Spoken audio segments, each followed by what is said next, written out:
Internet is meant to be a space of equal opportunity. Every website is to be treated with equality. This means your internet service provider should not discriminate between websites and should not block or slow down any website for monetary gains. Whether it is a housewife selling cakes and cookies, a giant online retail store, a student scribbling a weekend blog, or a website devoted to the theory of relativity. Each of these 1 billion odd websites that exist today must be treated uniformly. And this is the reason why we say that the internet is neutral. Time and again we have seen big corporations trying to bypass the principles of net neutrality.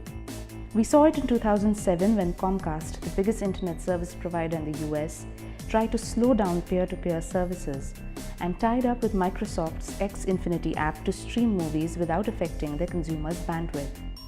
More recently in India, two groups of companies, one led by Airtel which launched Airtel Zero, and the other a tie-up between Facebook and Reliance called Internet.org, tried to offer a few websites for free while blocking a vast majority of websites behind a paywall. These free websites paid the internet service provider so that the others could be blocked out. Internet.org gave free access to 38 websites, whereas the details of Airtel Zero are not available. But we do not expect it to be significantly more. If one were to go through Internet.org, available exclusively to Reliance subscribers, searching the web through Microsoft's Bing would be absolutely free. But if one were to search through Google or Yahoo, they would need to pay for the data used.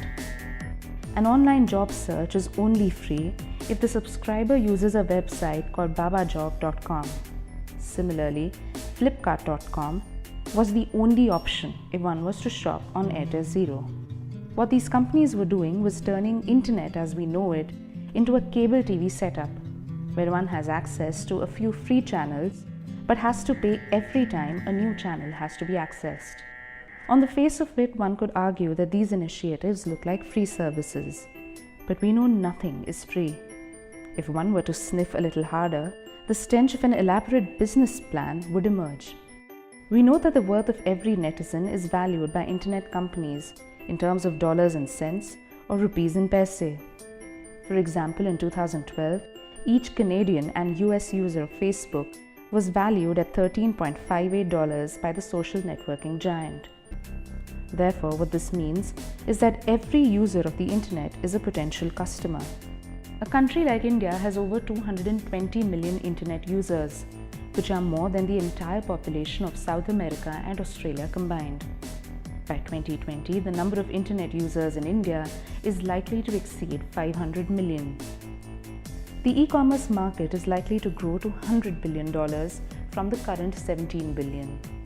This means big internet companies and telecom operators want to dictate the content the internet netizen wants to browse and the shopping he or she wants to do. The sooner they grab a chunk of the users, the more secure they are in the future. And what better way to grab attention than to make offers that give away free browsing minutes for select websites? What has irked netizens and internet activists the most is the fact that both Airtel Zero and Internet.org are hugely discriminatory towards small websites and blogs, which do not deal with big money.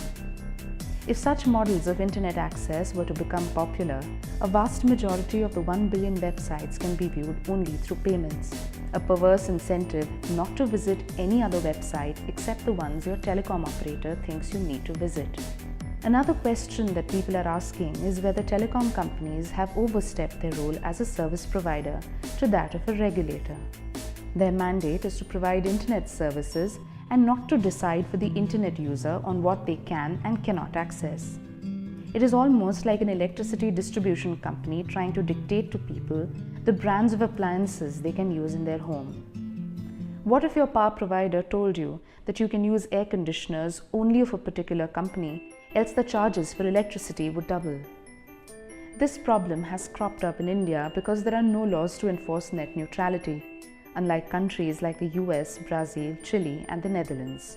TRAI, India's telecom watchdog, brought out a consultation paper in April this year for public comments. But instead of talking about keeping the net neutral, It has proposed that users pay extra for VoIP and internet-based messaging services. Internet activists say the telecom operators have written the paper. So will India keep its internet space neutral? That is a question that everybody seems to be asking.